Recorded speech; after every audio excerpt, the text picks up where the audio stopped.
Olá, meu nome é Armando, eu trabalho na companhia do Metropolitano de São Paulo. Estou aqui para apresentar o trabalho desenvolvido na Coordenadoria de Capacitação Técnica, tá? Esse trabalho foi o desenvolvimento de simuladores, né, para serem usados, né, nos treinamentos de capacitação, tá? A gente vai demonstrar a importância desse uso, né, de ser efetivo e reduzir custos na capacitação técnica operacional. Tá? Apenas uma breve descrição da minha experiência, né? Eu trabalho há 34 anos como engenheiro eletrônico, tá? Há 10 anos eu estou trabalhando dentro do metrô, dentro da engenharia de operação do metrô de São Paulo, atuando nas áreas de material rodante e sinalização. Tá? Tenho uma experiência aí na área industrial, desenvolvimento de produtos eletrônicos, especificação de materiais também, rotinas de teste e documentação de processos. Nosso objetivo aqui é demonstrar os benefícios, né, do uso de simuladores no processo da capacitação técnica dos empregados do metrô. Os treinamentos, antes do desenvolvimento de simuladores, eles eram baseados em duas partes, em parte teórica e parte prática, né? Teoria em sala de aula e prática em cima do próprio equipamento. Tem suas vantagens, tem suas desvantagens esse processo. Era o processo sólido, mas a gente entendia a parte teórica em sala de aula. Tem sua ineficiência pela questão que os treinandos eles não conseguem visualizar a dinâmica de operação do equipamento. Tá? Eles tinham uma forte expectativa com relação à prática, né, a parte prática do treinamento no próprio equipamento, tá? Porque isso, de fato, tem uma maior eficiência no entendimento e na fixação dos conhecimentos. Tá? Esse era o treinamento que existia no metrô, todos os treinamentos praticamente baseados dessa forma. As dificuldades que a gente tem nesse tipo de treinamento prática, tá? Que os treinandos dão grande importância, principalmente nos equipamentos de sinalização, são custos relacionados a adicional noturno. Eu tenho que realizar essa prática durante a madrugada, num horário restrito. Então, eu tenho custo de adicional noturno e tenho também multiplicação dos dias de treinamento pela pouca disponibilidade do equipamento durante esse período noturno. Associado a esses custos maiores, né, os treinamentos noturnos, tá, a gente teve também um problema aí de isolamento social, né, que foi trazido pela pandemia da Covid-19, em que a gente precisou limitar os treinamentos, precisou ter questões associadas à impossibilidade de juntar grupos. Então, essa foi uma das premissas que começou o desenvolvimento dos simuladores. Tá? A gente, por conta dessas dificuldades, a coordenadoria nossa lá de capacitação, ela partiu em busca de novas tendências e tecnologia de treinamento, tá? Por conta do isolamento, por conta dos custos, tá? E a gente acreditava que isso seria um legado para o período pós-pandemia, tá? Iríamos desenvolver ferramentas que permaneceriam como um ganho após a pandemia. Fizemos diversos tipos de experimentos, mas a gente chegou à conclusão que o desenvolvimento de simuladores virtuais, tá, eles iriam na questão de mitigar esses custos, mitigar a questão do isolamento social, tá, diminuir o tempo de treinamento também, e a gente acreditava em aumentar a eficiência da capacitação com o uso dessas novas tecnologias, principalmente com o uso do simulador. Agora vamos elencar as dificuldades que a gente foi percebendo nesse processo. Tá? Então, a questão da Covid-19 obrigou a empresa a ter diversos funcionários operacionais, né, afastados por comorbidade ou por idade, tá? Sem possibilidade de exercer atividades em home office, tá? Porque eles essencialmente eram funcionários que atendiam a público, né, prestavam atendimento à população, ou atuavam em equipamentos que estavam localizados nas salas técnicas das estações, tá? Então, isso gerou uma ociosidade muito grande, tá? Uma oportunidade que a gente viu com isso foi ministrar treinamentos dos equipamentos de sinalização, né, em cima desses funcionários em home office, criando um quadro adicional de empregados, tá, para facilitar o gerenciamento da mão de obra, das capacidades. Os treinamentos que a gente previu para esse pessoal em termos de sinalização foi os equipamentos da sala técnica, tá, que a gente chama PCL, MUX, ATO e CMT, e também equipamentos de via, tá, que são as máquinas de chave, né, que conduzem o trem na mesma via ou para a via oposta. Então, esses equipamentos citados, a gente tem 2 tipos de PCL, que a gente desenvolveu, simuladores, tá? Tem um painel de controle local da linha 1, um painel de controle local da linha 3, tá? Cada um, eles têm funções parecidas, mas implementados com um aspecto diferente, né? Um layout diferente. Esse painel, ele alinha rotas, é um painel que a gente consegue alinhar rotas, tá? Outro equipamento que a gente tem são painéis multiplex, tanto da linha 1 quanto da linha 3, tá? Essencialmente ele determina, ele sinaliza ocupações conforme os trens vão passando. A gente vai dar demonstrações melhores aí com o simulador, a gente vai fazer uma demonstração. A gente também desenvolveu simuladores para os painéis ATO, que controlam o tempo de parada, tempo de abertura de porta nas estações. Tá? E, além disso, a gente desenvolveu um simulador para uma região de AMV. Né? A região de AMV ela é controlada pelo PCL, o alinhamento de rotas, mas, em casos de anormalidades, o pessoal da estação precisa de se dirigir a essas regiões, né, com máquinas de chave e controlar as máquinas manualmente, fazer o alinhamento de rota manualmente. Tá? A gente fez um simulador também para explicar como funciona o posicionamento de agulhas, como é a operação, a lógica de operação das máquinas de chave, para que possa ser feito um alinhamento manual e a gente consiga continuar a operação da via, mesmo em condições degradadas.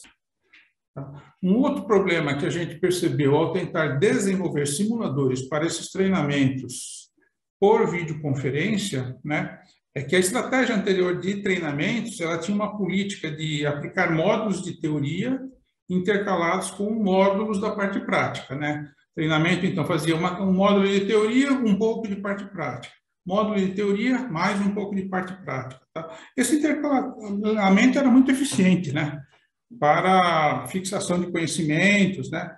E a hora que a gente partiu para uma nova estratégia durante a pandemia por videoconferência, até pela impossibilidade dos treinandos afastados, né, refazerem o treinamento presencial, a gente fez um módulo único de teoria e previu um módulo único de prática no equipamento para quando eles retornassem, né, para o trabalho presencial, tá? Isso aí gerou uma ineficiência, né, porque perdeu aquele benefício do intercalamento de módulos, né? Porque seria muita teoria de uma única vez, sem uma visão dinâmica, né, do funcionamento desses equipamentos, e quando eles retornassem, teria o módulo prático todo uma vez, tá? Então, a gente teve uma ineficiência nessa implementação, tá? Então, a gente pensou, bom, já que a gente vai implantar o simulador, tá, a gente vai tentar fazer ele de forma que, virtualmente, eu diminui essa ineficiência que eu criei pelo uso de 2 módulos, teoria e prática, tá? 2 módulos únicos, tá? Então, o simulador, ele objetiva fazer com que, durante a teoria, você tenha uma prática virtual que te agrega muita fixação de conhecimento sem você nunca ter ido para os equipamentos. Um outro problema que a gente tem, como falei lá, os equipamentos de sinalização, eu só consigo fazer práticas essencialmente no período noturno, tá? Da 1 às 4 horas da manhã, então a cada dia eu tenho praticamente 3 horas disponíveis para fazer a prática. essa prática compete com outras atividades noturnas, por exemplo, com manutenção, que também precisa ser feita à noite, tá? E aí advém os custos, né? O adicional noturno, tá?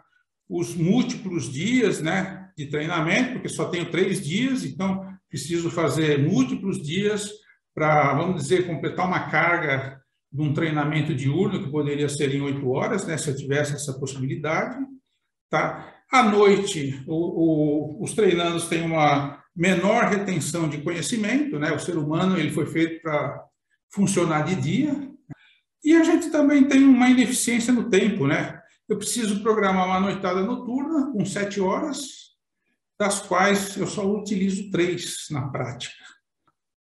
Um outro problema que acontece também, né? Eu só tenho um equipamento por estação, desses aí que eu apresentei, que a gente desenvolveu simuladores. Então, dentro desse período de 3 horas, às vezes a gente leva turmas de 6 treinandos, e o treinando tem que aguardar a sua vez, né, para poder praticar. Então, é um praticando e 5 olhando, tá?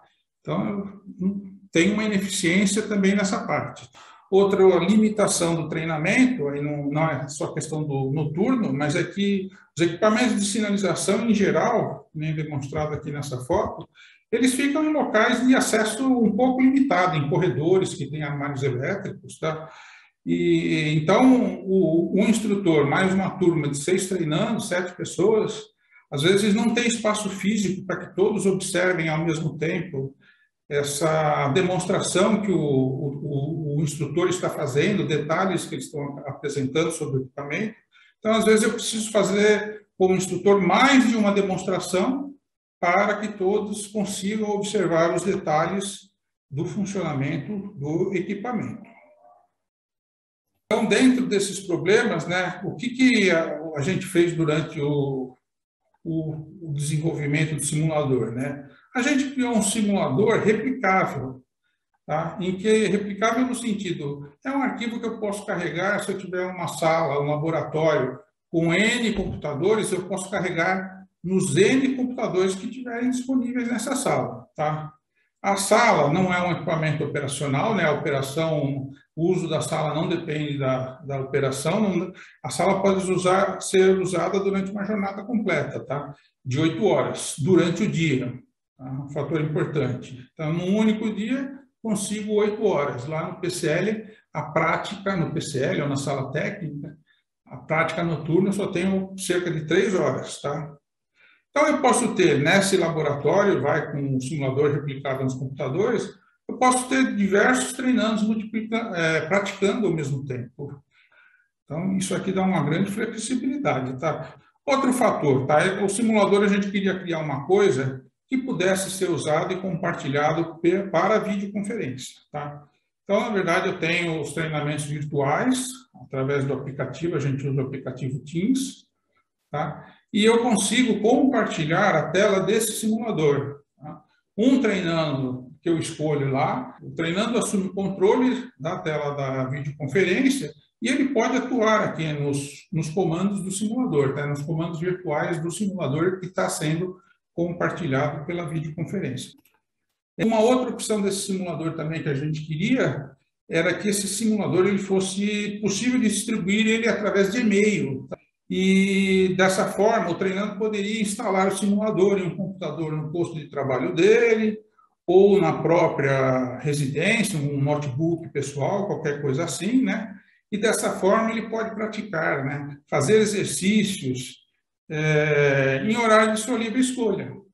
Aí ele faz o quanto ele achar que deve praticar para conseguir memorizar as atuações que ele faz em cima desse equipamento, tá? Partindo dessas premissas, desses problemas, das oportunidades aí que a gente viu para implementar esse simulador, né? Isso aí acabou sendo desenvolvido uma apresentação de PowerPoint com programação VBA, tá? A programação, na verdade, o VBA é uma linguagem que faz parte do pacote Office da Microsoft, e essa lógica de programação, ela, na verdade, executa a lógica de operação do equipamento, tá? A programação, na verdade, possui um mapeamento de todas as condições visuais, dos comandos e sinalizações que existem no equipamento, E os comandos físicos, o acionamento dos comandos físicos que acontece no equipamento real, ele é simulado através de cliques de mouse nas imagens dos comandos. Então, a programação acaba fazendo, cada vez que eu clico num comando virtual, ele posiciona, por exemplo, uma chave, ele vira a chave, ele mostra as posições e mostra os efeitos que existem nas sinalizações de forma simplificada, a lógica, essa lógica de programação, por exemplo, vamos supor que tem uma chave, eu tenho duas imagens, a chave levantada, a chave abaixada, e essa chave afeta o comportamento de uma sinaleira, tá? Pode ser a chave levantada ligada, acende a sinaleira e a chave abaixada apaga essa sinaleira, tá? As imagens da chave estão fisicamente alinhadas, tá? No slide do PowerPoint. As imagens da chave também estão alinhadas e a programação, ela faz o quê? Se eu estou com a chave desligada, ele omite essa sinaleira acesa, tá? Clicando nessa imagem da chave desligada, a programação faz o quê? Some essa imagem da chave desligada, abaixada, e passa a apresentar exatamente no mesmo local a chave levantada. E, em paralelo, a sinaleira que era apagada passa a ser acesa, tá? E vice-versa. Se está acesa, se está aceso e está levantada, clico nessa imagem levantada, passa a apresentar essa chave abaixada e passa a apresentar a sinaleira apagada. Tá? Além de eu conseguir simular todos os posicionamentos de comandos e também o estado das sinaleiras, tá? Eu posso ter comandos virtuais externos. O que seriam esses comandos? Tá? Eles podem simular condições externas ao equipamento que interferem no comportamento do equipamento. Tá? Então, eu posso simular normalidades na via, condições ou comandos que são controlados pelo CCO, condições controladas por outros sistemas ou equipamentos, tá? No treinamento presencial, eu precisaria, por exemplo, ligar para o CCO para ele dar um comando para eu observar uma determinada situação no equipamento, tá? No simulador, eu tenho um botãozinho lá que representa esse comando, então eu clico nele, é um comando visual virtual externo, eu clicando nele, altero o comportamento do equipamento. Então, rapidamente eu consigo demonstrar uma coisa que, às vezes, eu não consigo nem pedir para o CCO simular, dar, dependendo do momento, o CCO não pode fazer isso. Tá? Então, isso aí dá uma flexibilidade didática muito grande para o instrutor. Bom, desenvolvendo esse trabalho desde julho de 2020 até hoje, julho, agosto praticamente, já estamos em 2021, tá? Foram desenvolvidos 7 simuladores. No ano passado foram desenvolvidos o PCL e o MUX da linha 3, além do simulador do AMV fixo. Tá? Nesse ano aqui a gente desenvolveu o PCL e o MUX da linha 1, um simulador de AMV móvel e também desenvolveu um simulador do ATO da linha 1, 7 simuladores no total. Tá? Que tem a cara desse simulador, do PCL da linha 1, comandos virtuais aqui embaixo, tá? PCL da linha 3, os comandos virtuais aqui nas laterais da tela, tá? O MUX da linha 1, comandos virtuais aqui na lateral, MUX da linha 3, tá? Semelhante àquele da MUX 1, lá com os mesmos comandos virtuais aqui do lado externo, e o simulador de ATO da linha 1, tá? Comandos virtuais aqui em cima. Tá? Tem o simulador do AMV, tá? Com comandos virtuais aqui, telecomando, e comandos aqui para operar, demonstrar a operação manual das máquinas de chave. Tá? De forma semelhante ao AMV fixo, aí eu tenho máquinas de chave aqui para as agulhas do jacaré, tá? É uma outra possibilidade de demonstração para os treinandos. Tá? Agora a gente vai, para ter uma visão melhor, fazer um vídeo com uma demonstração do uso dos simuladores. Tá? Bom, esse aqui é o simulador do PCL da linha 1 azul. Tá? É um painel que tem diversas chaves, tem diversas sinalizações, tá? E a proposta do simulador é reagir a cliques, né, nesses comandos e ter o efeito em cima das sinalizações. Então, se eu clicar nessa chave aqui, ele me indica, ó, liguei o PCL, diversas sinalizações aqui acendem, tá? Eu tenho comandos externos, por exemplo, esse comando aqui é dado remotamente e ele muda o modo de operação do PCL, tá? E aparece aqui nessa sinalização. Então, estou em modo automático ou estou em modo central. É o CCO que faz esse controle, tá? O treinando, ele pode vir aqui nessa chave, clicar sobre ela, ela reage mudando o modo para local, tá? A partir daí, as botoeiras aqui, elas começam a funcionar, tá? Eu tenho uma rotina, uma função de requisição aqui habilitada, função de cancelamento, uma requisição de rota para comboio ou um cancelamento de rota para comboio, tá? Vou fazer uma requisição simples, habilitei a função aqui, eu tenho que definir um bloqueio de entrada, por exemplo, no caso eu vou definir o A, fica amarelo aqui para representar isso. Poderia fazer uma rota AB ou uma AC. Eu vou escolher o C. Então, eu venho aqui, clico nesse botão aqui do bloqueio C, cliquei. Então, momentaneamente, ele passa por um estado amarelo e aí tem uma rota definida. Entrando pelo A, seguindo em reverso aqui pelo AMV e seguindo nessa direção, tá? Ah, não é essa rota que eu quero?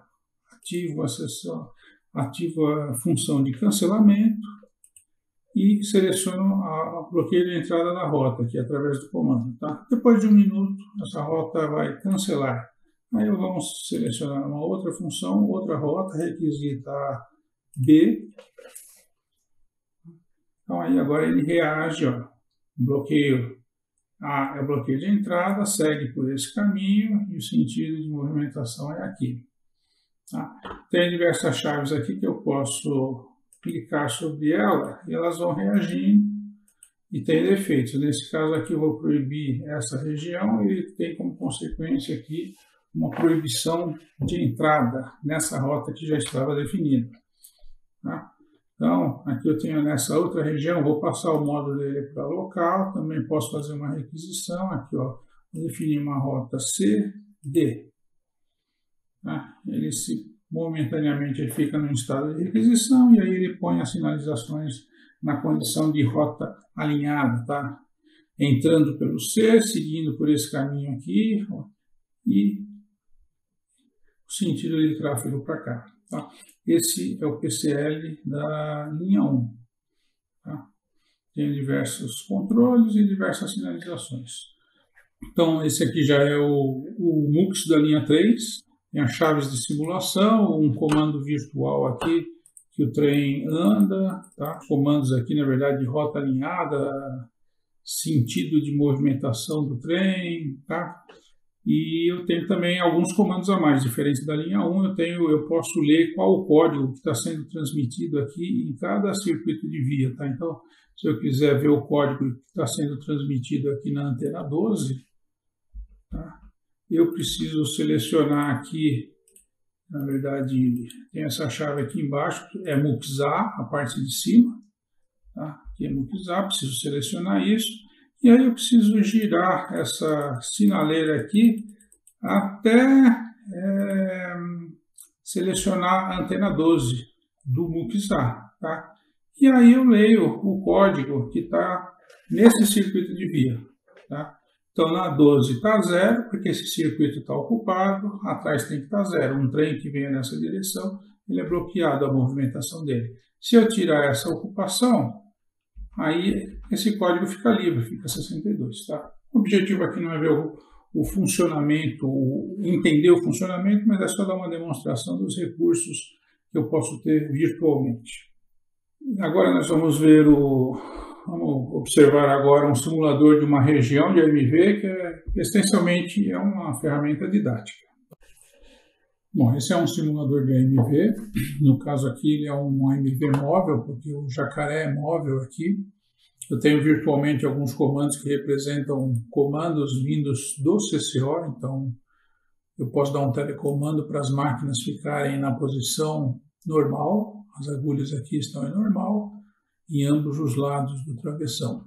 Ou eu posso dar um comando para elas ficarem em reverso, as agulhas aqui, a agulha do Jacaré móvel, aqui, e as agulhas aqui do outro lado também, tá? Tenho comandos virtuais aqui, comandos virtuais na outra máquina de chave também. Isso é para o aluno entender, para o treinando entender como é que o trem se movimenta, né? O efeito de uma rota alinhada, tá? E o nosso objetivo com isso aqui também é que o treinando aprenda a fazer o alinhamento manual de rotas também, tá? No caso aqui, por exemplo, eu tenho essas máquinas de chave, uma em cada agulha móvel, né? Ponto de agulha móvel. Eu posso, por exemplo, inserir manivela e a partir de um clique nessa manivela eu comando manualmente. É uma representação visual do que ele vai fazendo no campo, tá? Posso inserir aqui também a manivela na agulha do jacaré e girando a manivela eu tenho a rota aqui que eu quero fazer, tá? Insiro manivela aqui também, coloco ele em reverso, insiro manivela aqui, clico e coloco ele em reverso, tá? É uma função do modo local aqui, na verdade, ele deixa de atender telecomandos, tá? Para ele voltar a atender telecomandos, eu tenho que retirar as manivelas, as máquinas de chave, e além de tudo, eu tenho que também existe um botãozinho aqui, um ponto de acesso em que se devolve o comando remoto, tá? No caso, eu devolvi só para essa máquina, então só ela vai responder a telecomandos, tá? Eu tenho que completar aqui a devolução do comando, é clicar aqui nessa máquina de chave, clicar aqui também e clicar aqui, tá? Aí todas elas passam a responder a telecomandos. Tá? Tenho mais um simulador que seria um simulador para uma região de AMV fixo, em que não existe essa ponta de agulha, não existe essa máquina de chaves. Tá? São duas opções desse simulador. Tá? Simulador de AMV, tem o AMV móvel e o AMV fixo. Tá? No fixo não existem a máquina de chave referente às agulhas aqui, a essas agulhas do jacaré móvel. Bom, isso foi uma breve apresentação dos simuladores desenvolvidos, né? As conclusões que a gente tira desse trabalho, né, é que a gente conseguiu, com novas tendências, novas tecnologias de treinamento, além do simulador, gravação de vídeos, a gente está trabalhando também na produção de games, implementar os treinamentos com a gamificação, tá? A gente obteve aí uma redução de 46% no tempo de capacitação, tá? É um comparativo do portfólio que a gente tinha em 2019 com o portfólio que a gente tem hoje em 2021, tá? Os simuladores, de forma geral, eles promovem um aumento da qualidade do treinamento, da capacitação, tá? E promovem a agilidade dessa capacitação também, pela redução do tempo, tá? Tem uma versatilidade muito grande para o treinamento, com o uso de simuladores, você pode, aquela história do laboratório virtual, o uso na videoconferência, pode ser usado num treinamento em EAD, para o cara fazer em casa ou no posto de trabalho, né? Tem redução de tempo e de jornadas noturnas, né? Representando um menor custo, tá? Como exemplo, aqui a gente tem a formação no PCL, que era comum no treinamento anterior, dá 3 noites e 3 dias, tá? A formação com o simulador, ela passou a ser de 2 dias e 2 noites, tá? Uma redução aí, média de 33% nesse módulo, tá? A reciclagem, posso fazer um EAD dentro da escala, tá? E isso aí é custo zero, né? Em termos de hora extra, ele não é deslocado do posto para executar esse treinamento. Ele executa dentro da própria escala dele, num horário mais de menor necessidade do trabalho dele. Bom, esse é o que a gente tinha para apresentar sobre esse trabalho que foi desenvolvido, tá? Meu e-mail está aí, sendo apresentado. Quem quiser entrar em contato, fique à vontade. A gente aproveita aqui para agradecer a ANP, a IAMESP, aí, aos órgãos organizadores, né? E muito obrigado aí pela audiência, pelo interesse de vocês.